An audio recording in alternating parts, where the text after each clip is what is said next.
More single justice procedure shenanigans for you. You may remember that's the procedure where, instead of having your day in court, it's all dealt with on paper in a room somewhere, nominally with a magistrate and a legal advisor. Although I've mentioned there is that pilot scheme now where it's going to be 3 magistrates and 1 legal advisor that they can telephone if necessary. But one thing with the scheme is it's meant to be for adults only, so it can only be people over 18.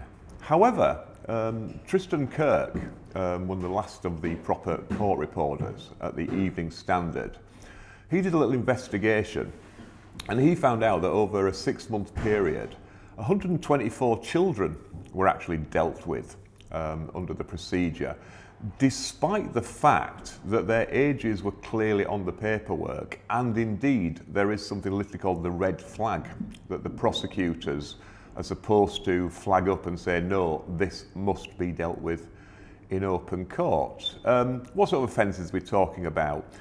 They were mainly just kids getting their first cars. I mean, there are a couple of cases where people had bought cars in anticipation, of learning to drive, and they hadn't realised that they needed to sold them and things like that, or they needed to tax or MOT them. One girl, she was prosecuted because she owed £6.78 to the DVLA, and she got like about £150 fine.